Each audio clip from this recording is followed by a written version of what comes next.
sering berbenturan antara aktor global dan juga masyarakat lokal. Biasanya yang berbenturan itu kan atas dan ruang, yang satu indigenous atau tradisional, yang satunya juga yang kebaratan ilmiah gitu kan Pak. Nah pertanyaannya, di video tadi disebutkan solusinya dengan merubah pandangan ke biosentrisme. Kenapa kok pandangannya dirubahnya ke biosentrisme padahal kan ada pandangan ekosentris yang lebih deep gitu Pak? Oke, sebentar. Tadi saya dengar putus-putus pertanyaanmu nih. Bisa diulang singkat gitu ya? Mengapa solusi dari permasalahan yang sering berbenturan itu harus merubah ke cara pandang yang biosentris? Mengapa nggak yang ke ekosentris, Pak? Kan kalau ekosentris lebih deep itu, Pak. Oke, terima kasih. Gini, kira-kira yang saya tangkap dari pertanyaanmu, seringkali tadi ya, cerita antara konservasi dengan masyarakat lokal itu berbenturan. Ini sama seperti dulu ketika masyarakat bilang, Mas Bayu ini pilih orang utan atau orang beneran? Nah, saya dihadapkan pada begitu dulu ditanya. Di ujung kolon tadi ada badak ya. Mas B pilih badak apa pilih manusia? Nah, mereka yang punya pandangan preservasionisme itu ya, bahwa badak itu harus dijaga, mereka akan pilih untuk mengkonservasi hutan itu, dikonservasi. Sehingga masyarakat itu nggak boleh masuk di situ dan dianggap kalau masyarakat itu masuk di situ mengganggu habitat dari badak atau orang utan itu. Lalu bagaimana solusinya ya? Kita cari jalan tengah ya, gitu ya. Jalan tengah ini nanti siapa tadi Dani Indrawati akan bergantung kepada isme yang ada di belakang kepalanya dia itu. Pandangannya ada di belakang kepalanya itu. Kalau tadi kamu bilang mengapa tidak ekosentrisme, Mas B katanya. Mengapa mereka menempuh jalur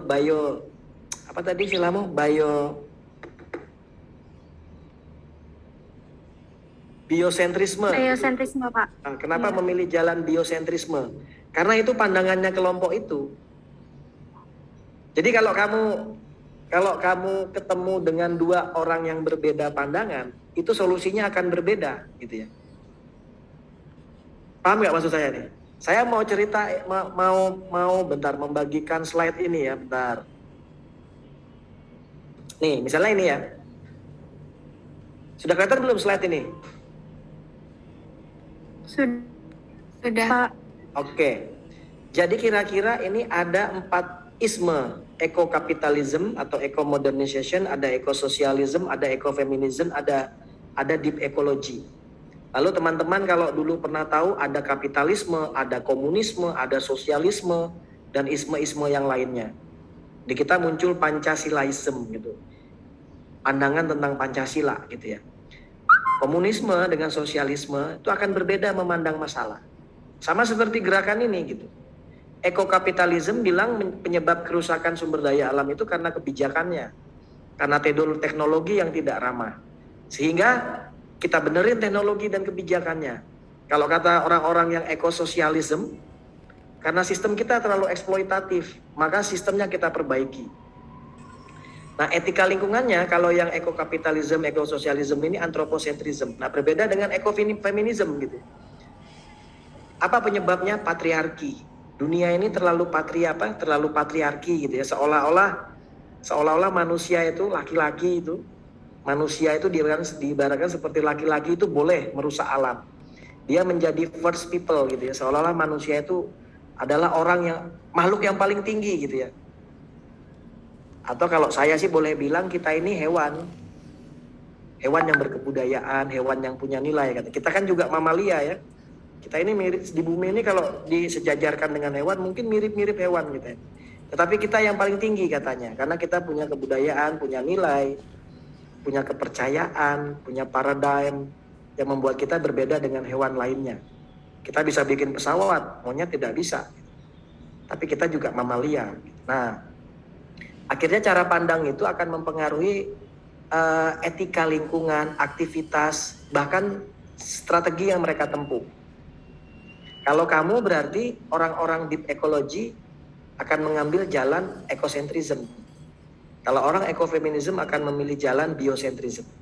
Kira-kira begitu, Dian. Dani. Makin bingung apa makin clear?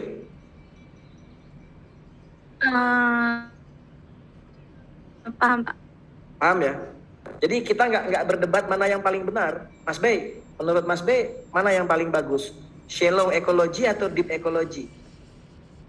Mas Bey, yang paling benar itu ekosentrism, biosentrism atau anthropocentrism? Saya nggak tahu. Tergantung isme yang ada di belakang kepala dia. Gitu ya. Kalau kita deep ecology gitu ya, salah-salah kita ke kampus ini naik kuda gitu. Naik kuda pakai sandal dari kayu gitu ya. Saya naik kuda kan saya nggak mau pakai mobil gitu. Karena saya anti merusak lingkungan. Jadi pas ketemu saya di kuda gitu ya, selamat pagi Kisanak. Wah, saya sambil ngikat kuda di depan Fakultas FEMA itu. Lalu kawan-kawan bajunya dari kulit pohon gitu-gitulah.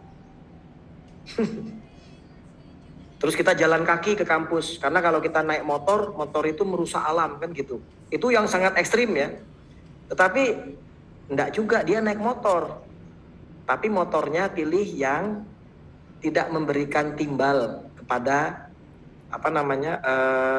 alam. Mobil listrik, sepeda listrik tidak ada asapnya. Dengan mobil yang ada asapnya kan beda. Nah itu orang itu apakah deep ecology? Salah. Siapa deep ecology itu mungkin menurut saya ya, kita bisa berdebat juga. Yang punya pandangan deep ecology itu salah ya, mereka yang hidupnya sangat dekat dengan alam, misalnya Baduy, orang Dayak.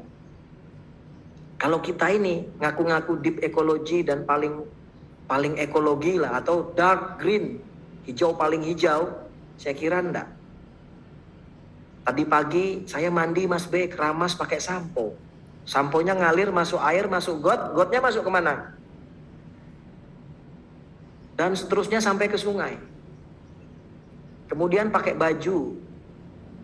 bajunya terus naik angkot atau naik motor, atau yang punya mobil naik mobil. Wah. Ngisi bahan bakarnya Pertamax. Kuliahnya pakai Zoom. Zoomnya pakai listriknya pakai batu bara kita.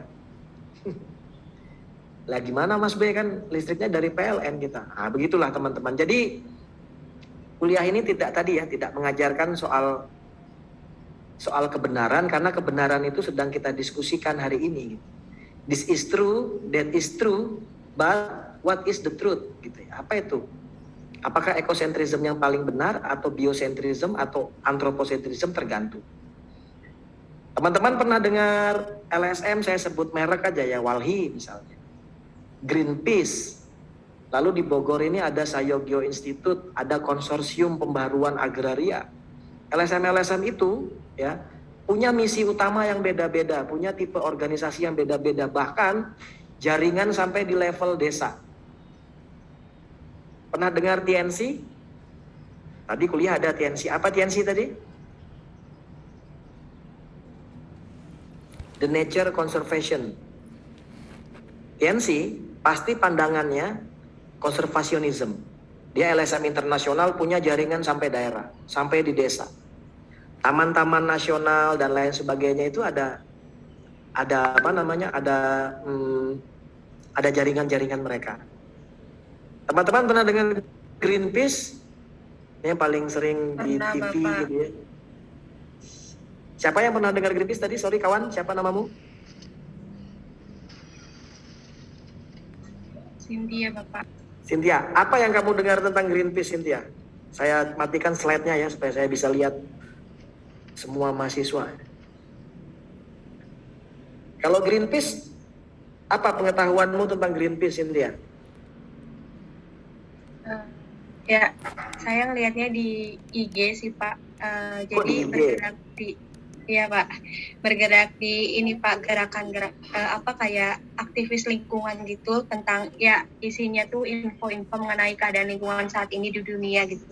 Baik itu yang beragam gitu, tentang plastik, udara, segala macamnya sih Pak, kalau berdasarkan yang di media sosial yang saya tahu. Pernah dengar mereka naik ke Menara Pancoran, ya. Mereka membentangkan spanduk. Mereka pernah mencegat itu apa ya? Mencegat itu memblokade kapal, ya. Dan pernah mereka memboikot misalnya, itu macam-macam dari gerakan lingkungan. Tapi ada juga LSM yang mainnya isunya kebijakan gitu ya, lebih mendekati pada kebijakannya gitu. Ada yang ngurusi orang utan, ada yang ngurusi burung, ada yang badak, ada bird life dan lain sebagainya. Jadi sebenarnya kalau saya boleh diskusikan dengan teman-teman bahwa hari ini teman-teman mempelajari bahwa gerakan lingkungan itu tidaklah tunggal. Jadi kan seringkali teman-teman, siapa aktornya? Pemerintah, swasta, masyarakat, ada LSM. LSM itu tidak tunggal. LSM itu punya ragam, punya tipe. Gitu. Dan mereka juga kadang-kadang berdebat soal pilihan jalan untuk menjaga lingkungan. Lalu apa kelemahan-kelemahan dari LSM itu gitu ya, dari gerakan-gerakan lingkungan itu? Kelemahannya ini tadi dijelaskan oleh Bu Melani ya dalam video itu. Tata kelolanya sangat cair, organisasinya itu sangat cair. Coba kalau kamu ke IPB ya, strukturnya ada Bapak Rektor, Dekan, Kadep, sampai Pak Kaprodi, dan itu formal, clear gitu ya. Kalau ketemu Direktur Eksekutif LSM itu santai orangnya gitu ya. Bahkan saya ke kantor mereka, saya bayangkan namanya di kantor itu kita kan kalau di kampus nih karena kita orang kantor, pegawai negeri itu pakai batik, pakai seragam, mereka pakai kaos santai. Gitu. Tata kelola mereka sangat cair. Dan di negara berkembang tidak jarang LSM-LSM ini berhadapan dengan situasi transisi politik ya. Mereka berhadapan dengan kekuatan-kekuatan politik yang kontra dengan mereka. Jejaringnya itu lahir mati, hidup, dan seterusnya gitu. Dan juga dana. Pernah nanya nggak dana LSM itu dari mana? Kalau lembaga seperti kita, saya itu digaji negara, APBN, pegawai negeri. Kalau LSM tuh gimana nanti dananya? Mereka kalau ada aksi, ada kegiatan itu bagaimana gitu ya? Dan juga karena cara masuk menjadi anggota LSM itu sangat cair gitu ya. Kadang-kadang di dalam tubuh LSM itu sendiri ada rasa tidak percaya gitu. Kalau di kampus, di organisasi-organisasi pemerintah gitu kan, strukturnya jelas, instruksinya jelas gitu ya. Kalau di LSM, bagaimana instruksinya direktur itu bisa jalan kepada anggotanya? Gitu. Apakah anggotanya mematuhi direkturnya atau sebenarnya direkturnya itu yang merangkap ya? Dia direktur, dia anggota, dia yang menggerakkan itu. Biasanya ada satu orang penggerak. Itu masalah beberapa gerakan lingkungan. Karena saking cairnya tata kelola mereka sehingga memang ada persoalan di situ. Gitu teman-teman.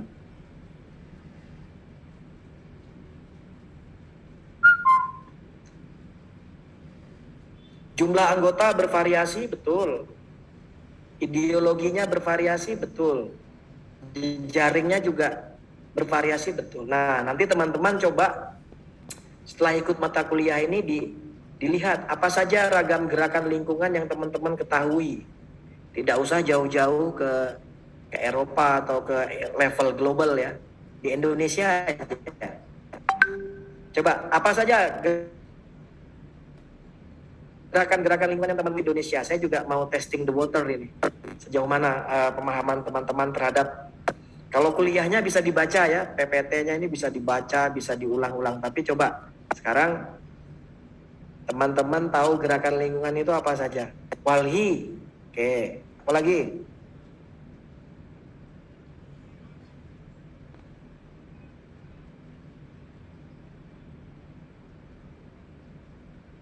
Greenpeace tadi sudah. Apa lagi?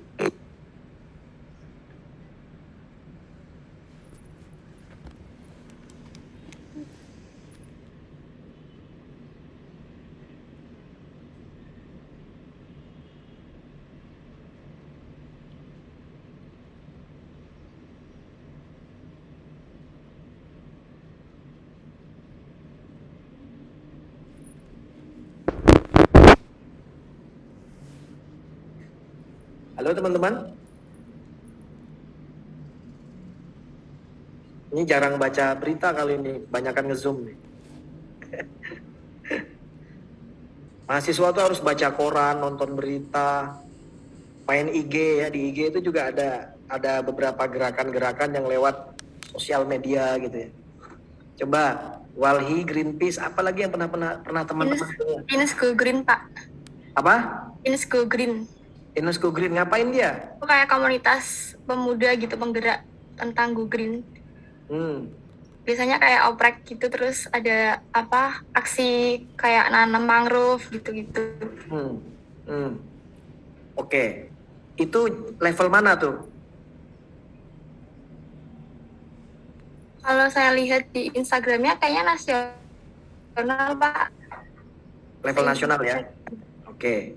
Saya juga dapat belajar dari Cynthia tadi. Apalagi? Project Planet, Pak. Project Planet. Ngapain dia?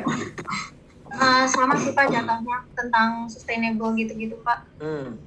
Bahan-bahannya gitu, jadi dikasih tahu misalnya lebih baik pakai bahan yang mana dalam produk apa gitu, yang lebih ramah lingkungan. Oke. Apalagi?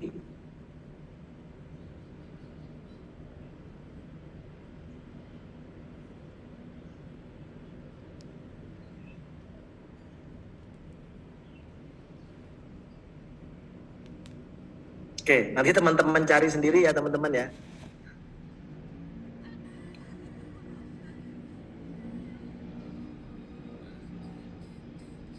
Ada yang mau bertanya lagi? Silakan.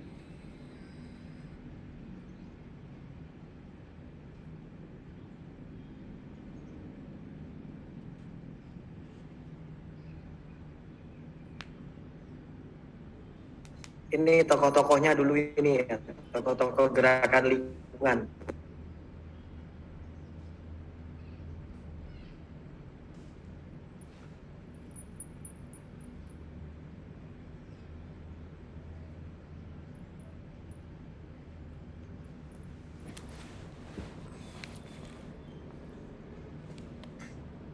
Ada yang mau ditanyakan lagi teman-teman?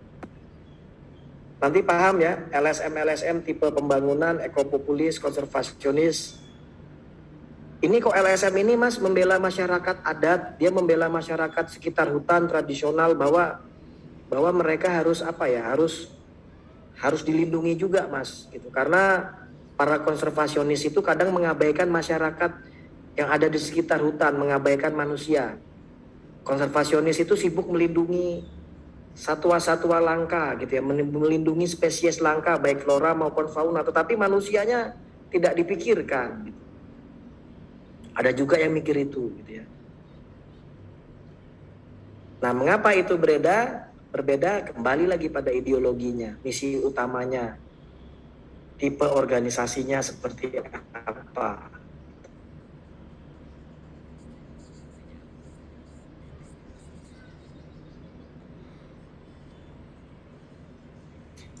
Saya mau nanya, apakah kita mahasiswa bisa melakukan gerakan sama seperti mereka?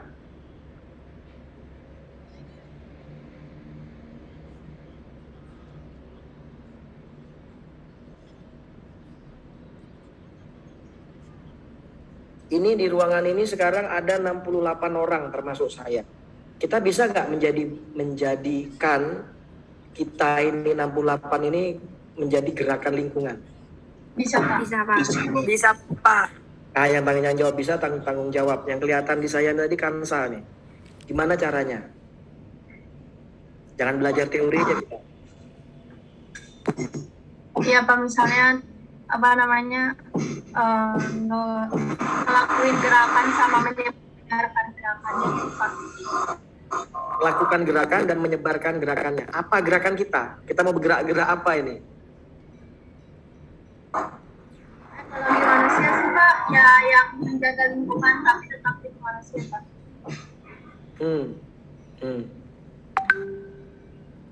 Ada yang lagi yang lain mau bicara? Sambil saya kenalan dengan teman-teman dan mencatat nama teman-teman ini. Boleh Pak. Sebentar, siapa ini? Raihan, silakan.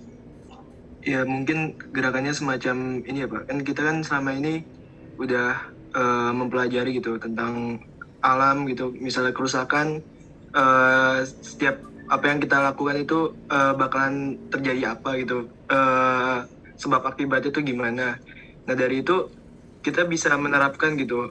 Mungkin bahasan kalau misalnya organisasi-organisasi besar tuh mungkin bahasanya kurang apa ya, kurang dipahami oleh masyarakat umum gitu. Tapi mungkin kita secara akademik bisa penyampaiannya ke masyarakat tuh lebih bahasanya lebih biar apa ya, ramah gitu didengar sama masyarakat umum gitu. Jadi kita lebih menyampaikan dengan bahasa yang dimengerti, mudah dimengerti dan melakukannya gitu dengan aksi yang nyata.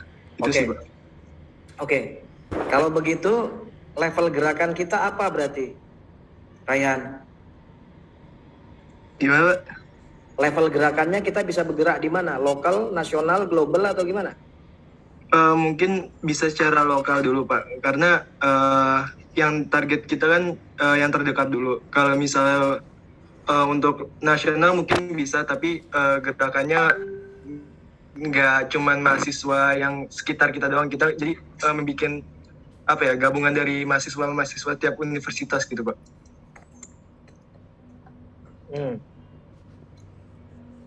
Oke. Oke, baik. Makasih teman-teman. Saya sedang googling ya.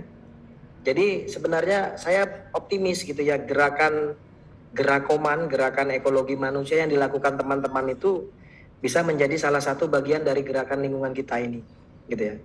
Kalau belajar teori udahlah teman-teman baca gitu ya. Tapi saya tuh mau bagaimana setelah paham teori, teman-teman kemudian bisa mengoperasionalkannya gitu ya. Karena kuliah kita itu kan bukan kuliah sastra tentang ekologi gitu ya. Tapi kuliah ekologi manusia, bukan sekedar ekologi manusia adalah, tapi bagaimana cara kita melakukan itu gitu. Jangan sampai kita hanya pinter menghafal. Saya lihat kalau ujian tuh kan wah pada diangkut dulu tuh ya, zaman masih offline, diangkut baca PPT, dihafal. Tapi ketika teman-teman terjun langsung bingung nih kita ngapain nih. Nah, saya googling, ini adalah salah satu contoh. Kalau teman-teman misalnya mencari beberapa contoh-contoh gini, misalnya di sini nih ya, yang ini nih, selamatkan Tanobata dari kerusakan lingkungan. Dia aksinya diam aja, dia pakai masker, dia diem tapi dia bawa tulisan. Dulu saya sama teman saya di stasiun kota Jakarta, kami pernah terkait dengan plastik ya, mengurangi penggunaan plastik waktu itu. Karena kami konsen ke persoalan Jakarta. Wajah kami ditutup, kami tanpa suara tapi pakai kardus gitu di depan ini kami kalungkan stop sampah plastik. Wah, orang yang lewat baca. Dari situ dia bisa sudah punya semacam counter narasi bahwa oh iya, si pendemo ini, dan demo kan macam-macam ya. Ada yang melakukan gerakan, ada yang juga namanya demo dalam diam gitu ya. Pantomim ada juga gitu. Nah, lalu gerakan-gerakan lingkungan, misalnya coba kita cek gerakan lingkungan. Gerakan, ini kelihatan nggak share screen-nya nih? Lihat Pak. Ya, soalnya nanti saya harus asik ngomong kemana-mana, screen-nya belum. Nah ini ya. Ini gambar yang ini nih, yang kelihatan gede di sini nih, Greenpeace waktu itu ke KLHK. Dia bawa pohon-pohonan, dia mau demo tentang deforestasi waktu itu. Dia maju, masyarakat melihat, macam-macam cara aksi itu. Ada yang menanam ya, ada yang terjun ke daerah mangrove nanam.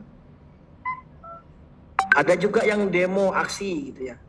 Dan seterusnya. Ini contoh konservasionisme nih. Ini kalau kita lihat ini gambarnya hewan-hewan langka, ini gambar beruang waktu itu ya. Nih misalnya. Dan seterusnya. Macam-macam caranya. Nih, kampanye mereka naik ke menara menara apa namanya, menara ini Tugu Tani di Jakarta, sampai di menara Pancoran gitu ya, lawan perusakan hutan. Ada yang sampai berani begitu gitu.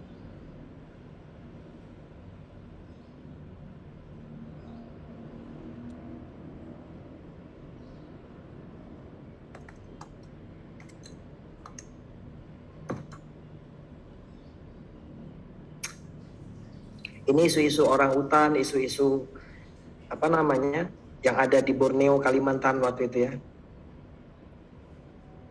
Seperti ini nih. Nah, yang sebelah kiri ini. Ini salah satu gerakan yang ini orang-orang apa berarti ini? Kalau teman-teman golongkan dalam ismenya dia, pandangannya dia.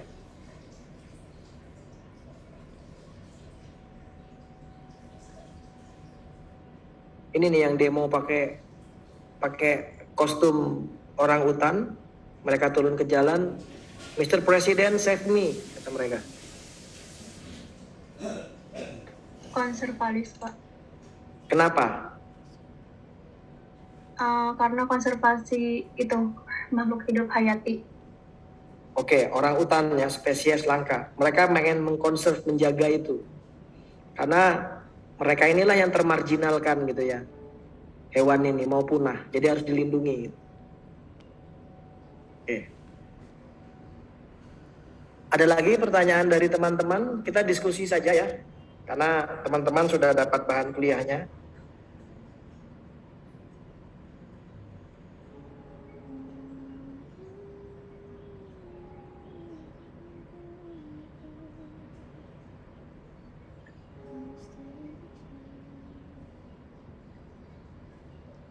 Jadi gerakan lingkungan tidak hanya demonstrasi, tidak hanya teriak-teriak gitu ya.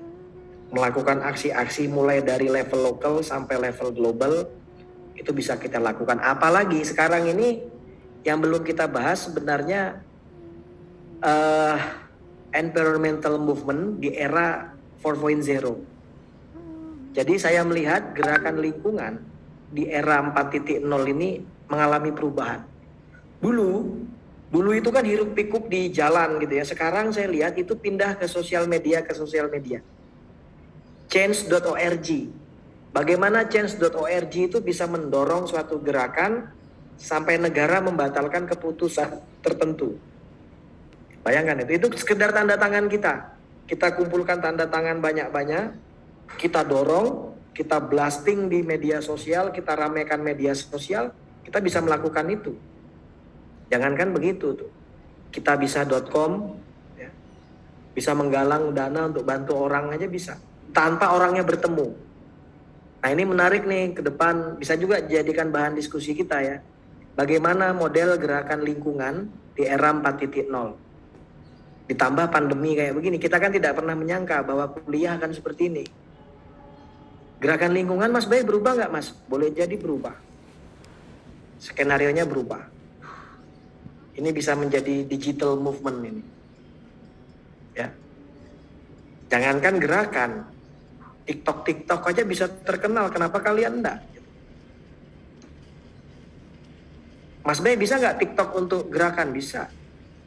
Tapi materinya diisi materi gerakan. Jangan salahkan TikToknya. TikTok itu kan instrumen. Kita yang tidak mengisi TikTok itu dengan apa ya? Dengan materi-materi kita.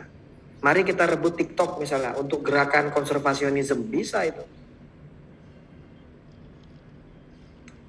TikTok untuk populisme, bisa. Ada pertanyaan lagi?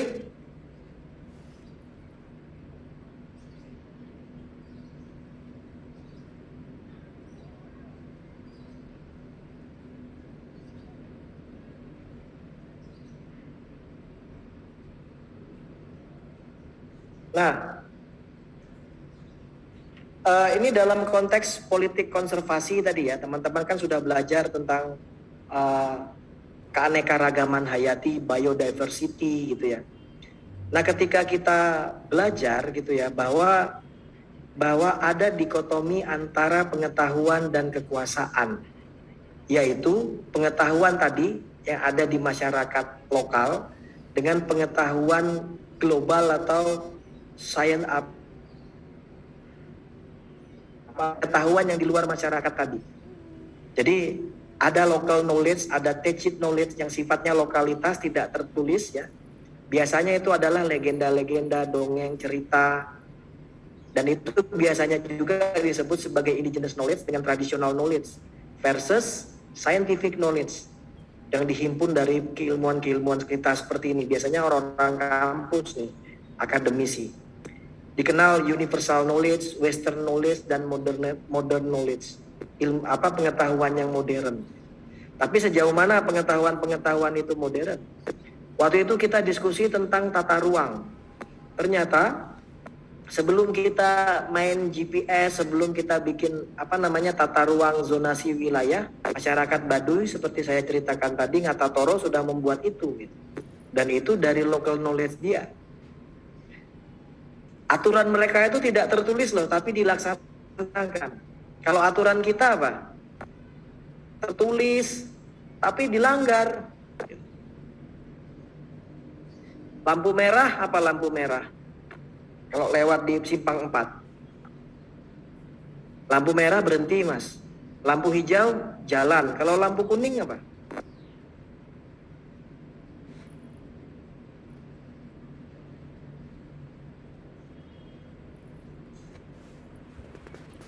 Siap-siap. Masa nggak bisa jawab nih 67 orang ya?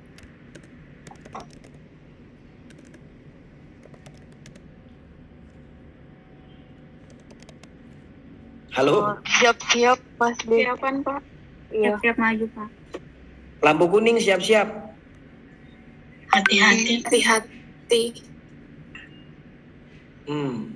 Itu knowledge-nya teman-teman gitu. Coba cek knowledge-nya tukang angkot ya, supir angkot. Saya pernah naik angkot, lampu kuning itu kan sebentar lagi nanti lampu merah dia, atau dia transisi merah hijau atau hijau merah. Ketika transisi dari hijau ke merah, lampu kuning itu harusnya pelan-pelan tak berhenti lampu merah. Tetapi apa yang terjadi? Lampu kuning itu tancap gas karena sebentar lagi lampu merah. Itu bagi supir angkot yang waktu itu saya naikin. Dia langgar peraturan itu. Terus saya sama teman saya naik kapal. Ada aturan selain petugas dilarang masuk. Tertulis itu. Apa yang terjadi? Kami malah pengen masuk. Karena kenapa petugas yang dilarang? Selain petugas kenapa dilarang? Jadi kita kadang-kadang orang-orang yang katanya hebat punya aturan ini banyak melanggar. Makanya peraturan itu dibuat untuk dilanggar katanya. Itu aneh juga. Atau kalian di sini ya. Aturan saya di ruangan ini, jangan bayangkan gajah berwarna kuning. Di kepala kalian saya yakin pasti hari ini gajah berwarna kuning. Lalu saya kasih perintah lagi, aturan saya. Jangan bayangkan saya pakai rok atau daster. Kalian ketawa. Malah membayangkan saya pakai daster gitu. Itu problem kita tuh. Kalau masyarakat lokal aturannya tidak perlu ditulis tapi mereka sudah tahu. Aturan itu melekat loh kayak kita ya. Kalau ketemu saya kita salaman tangan kanan apa tangan kiri? Kanan. Tangan kanan. Mengapa kita nggak salaman pakai tangan kiri atau pakai kaki? Nggak sopan. Nggak sopan. Memangnya ditulis di undang-undang, di peraturan pasal 1 salaman tangan kanan? Enggak. Tapi aturan itu malah lebih dipatuhi oleh kita. Ora elo katanya, ora elo, ora pareng gitu ya. Nah, ketika kita bicara bicara pengetahuan kekuasaan itu ada dikotomi antara local knowledge dengan scientific knowledge tadi.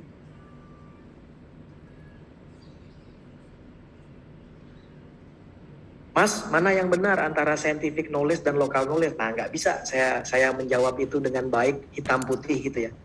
Scientific knowledge ini punya dasar, riset dan lain sebagainya. Lalu local knowledge itu punya dasar juga. Ya, lahir dari pengalaman keseharian dia. Kayak suku Lamalera, dari mana tahu paus itu hamil? Dia dilihat mata aja tahu paus itu hamil.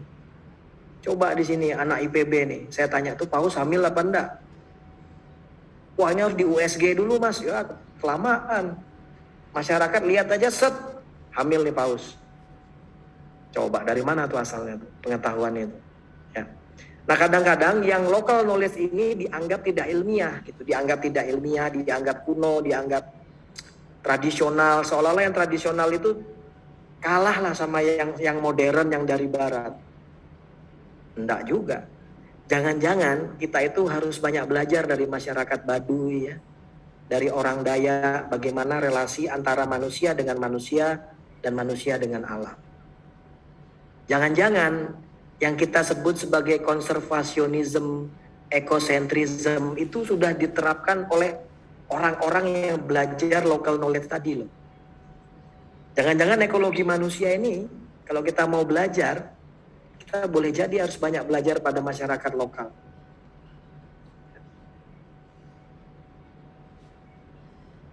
Saya ketemu mbah-mbah jualan gudeg.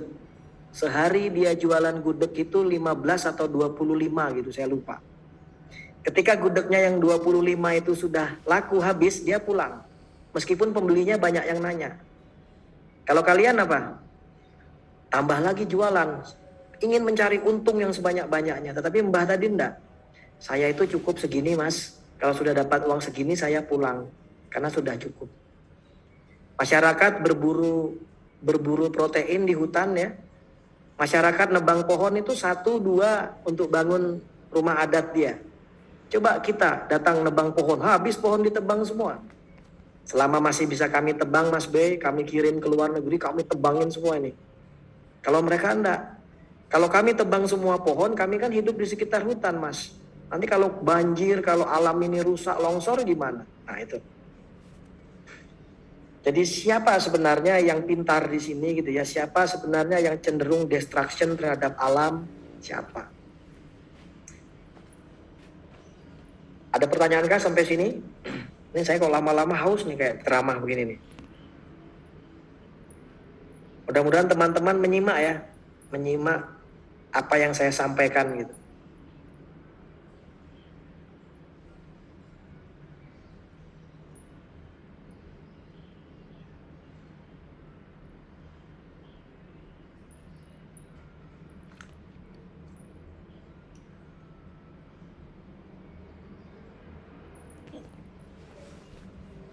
Mas B boleh izin tanya nggak?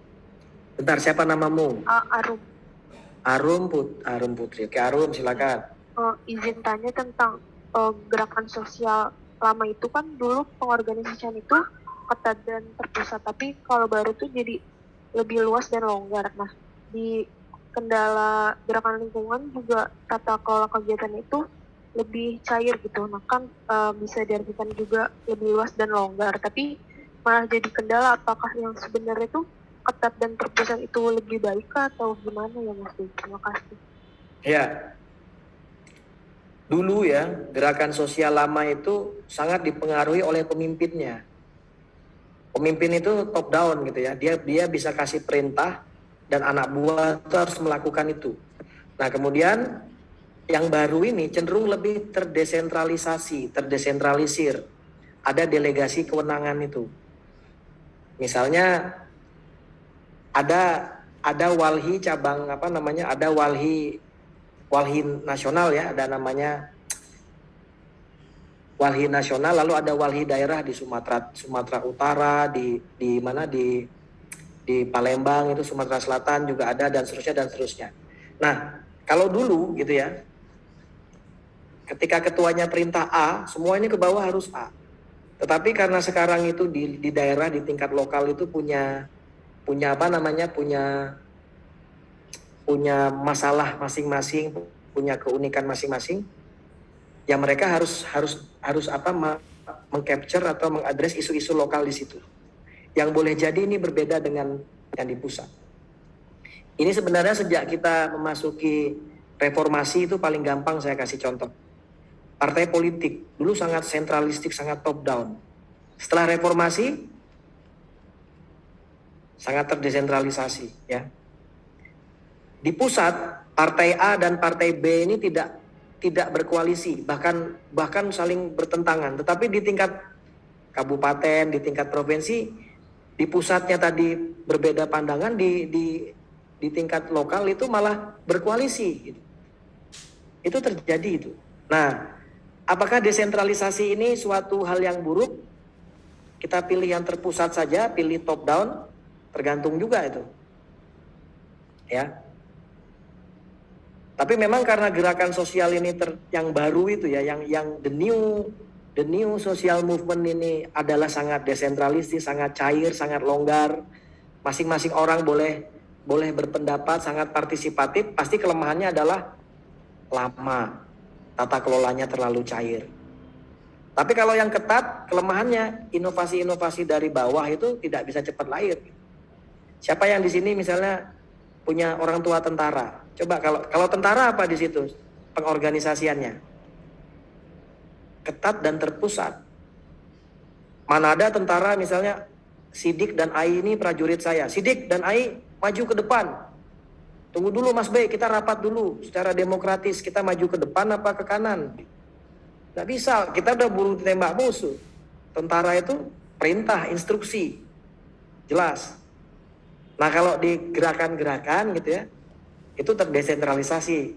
Ai, Sidik, besok kita harus ke Jakarta. Kita mau lewat Depok atau kita mau naik kereta? Oh, si Ai ngomong, si Sidik ngomong. Naik kereta aja Mas B, lebih murah. Dan kita bisa beli gorengan di samping stasiunnya. Oh, terjadi diskusi. Lama memang, tapi demokratis. Gitu teman-teman. Kalau dulu, karena sosok pemimpinnya itu kuat gitu ya, pasti pengorganisasiannya tuh terpusat. Jadi seperti komandan gitu. Maju. Belok kiri itu pasti itu. Belok kanan. Kalau tentara di medan perang pakai FGD, focus group discussion dulu gitu, repot itu. Pasukan maju. Wah.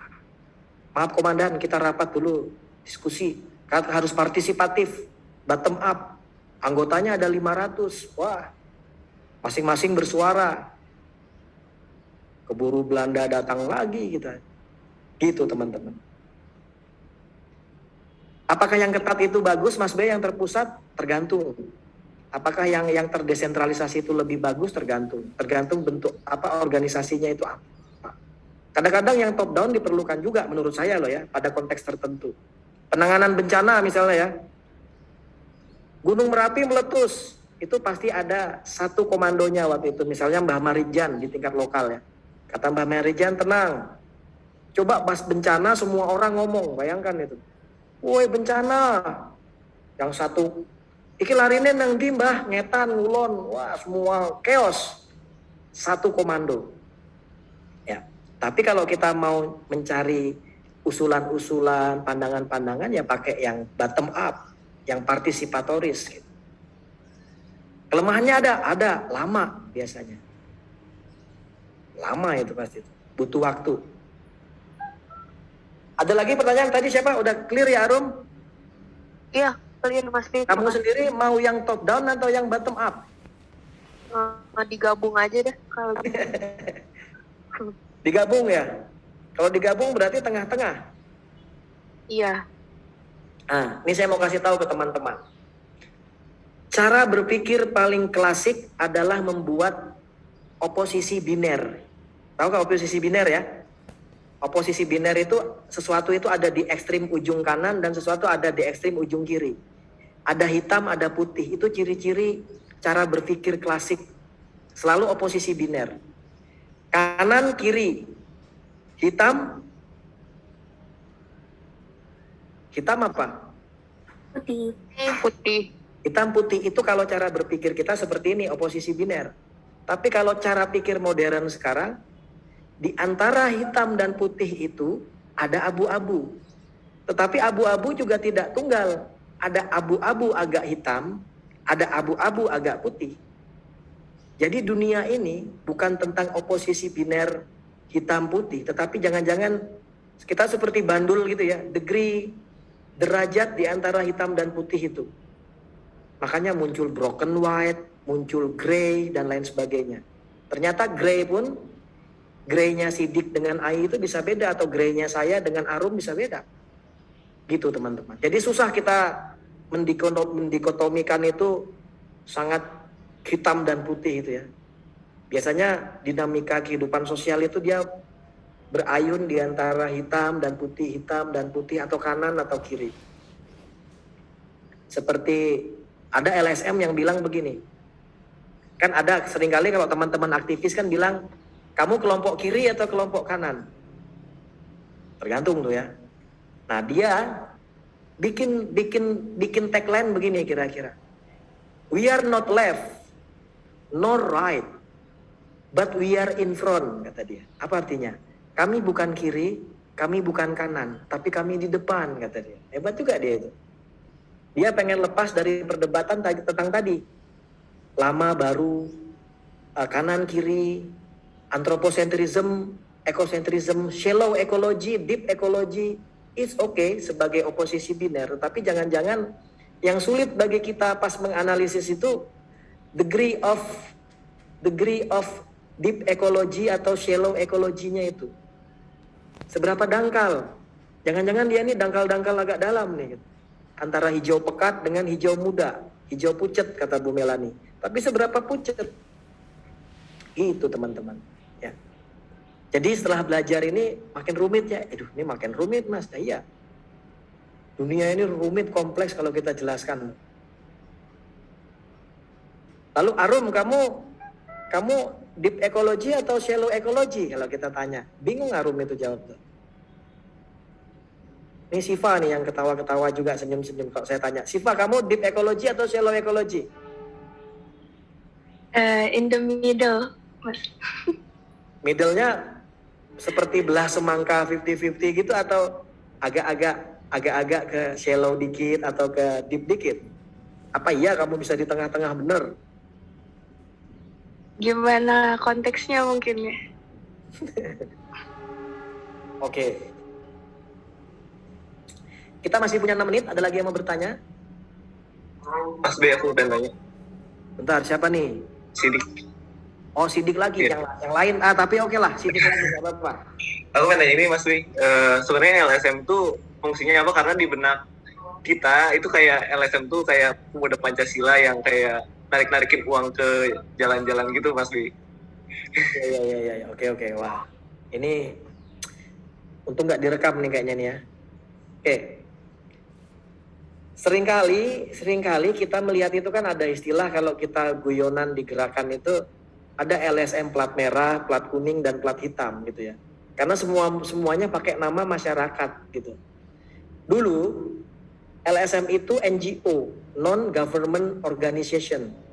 Tapi sekarang coba kamu tanya sama teman-teman gerakan atau teman-teman saya di belakang gitu misalnya. Mereka nggak mau dibilang non-government, tapi CSO, Civil Society Organization, organisasi masyarakat sipil. Teman-teman langsung, berarti banyak bentuknya gitu ya. Ada Walhi, ada Greenpeace, ada bla bla bla, sampai ada pemuda-pemuda daerah itu ya. Ada forum ini, ada forum itu, ada pemuda ini, ada komite ini, ada pemuda pembaharuan, sampai sifatnya kesukuan juga ada itu muncul di daerah-daerah. Lalu sebenarnya LSM ini apa? Itulah bentuk LSM itu Sidik. Sulit kita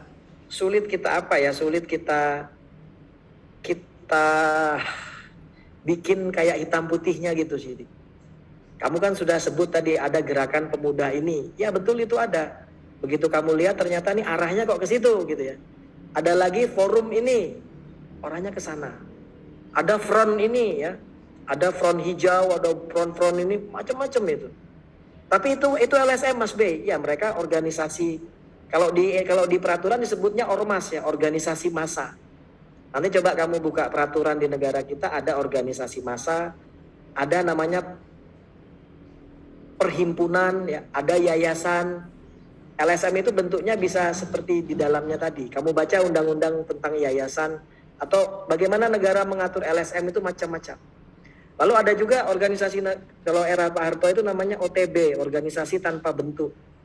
Ada, tapi dia nggak ada SK-nya, nggak dijelaskan secara hukum. Nah tadi di slide-nya Pak Bowo ini sebenarnya sudah dijelaskan itu ya, bahwa apakah LSM itu perlu dasar secara hukum?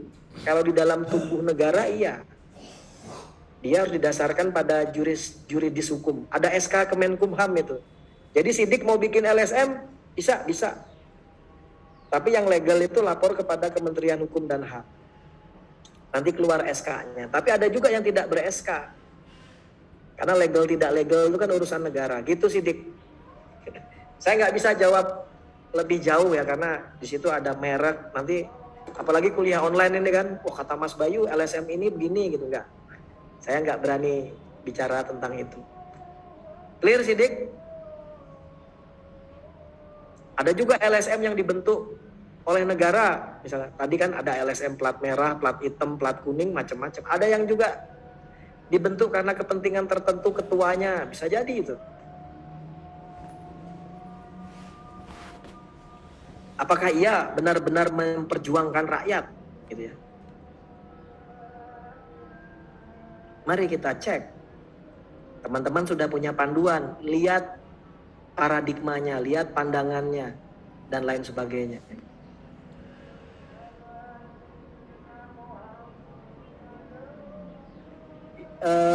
Ini ada pertanyaan dari Yusila Hafadila. Dia direct message ke saya. Kalau Putri dan Pangeran LH berarti termasuk gerakan lingkungan juga nggak Pak? Ini putrinya maksudnya apa nih? Yusila, boleh open your mic and please speak up.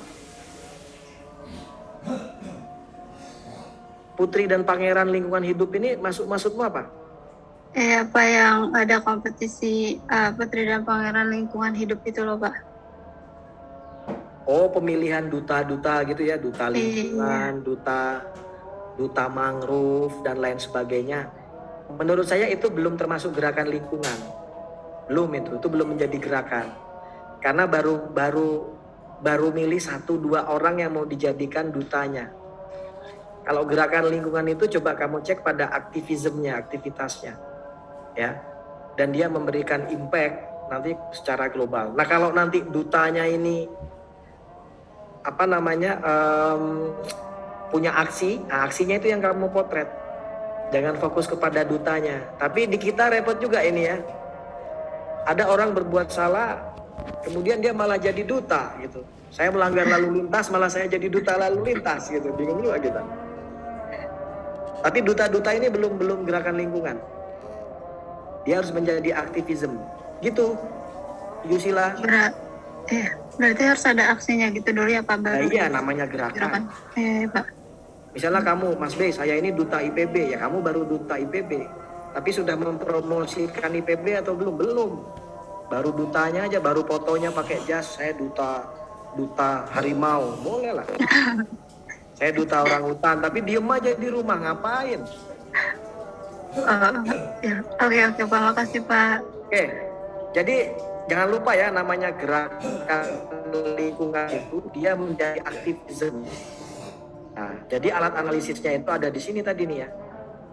Coba lihat misi utamanya, tipenya, posisinya, dan dia mau ngapain aja gitu.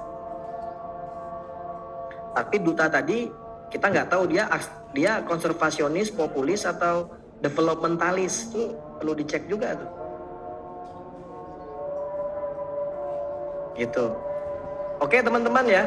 Jadi ke depan saya mungkin akan mengkombinasikan model kuliah seperti tadi, teman-teman baca dulu materinya, menyimak videonya kan bisa sambil rebahan gitu ya. Sambil duduk santai, karena kalau menyaksikan kuliah kan harus serius. Tapi setelah itu proses diskusinya harus ada. Ya karena kuliah ini bukan sastra tentang ekologi, tapi ini tentang bagaimana teman-teman memahami ekologi. Jangan lupa isi daftar hadir. Saya mohon maaf kalau ada kesalahan-kesalahan yang saya tidak sengaja. Mibihun warnanya putih, hatur nuhun, terima kasih. Assalamualaikum warahmatullahi wabarakatuh. Selamat siang. Waalaikumsalam warahmatullahi wabarakatuh. Terima kasih banyak Mas. Selamat ya. Terima kasih banyak Mas.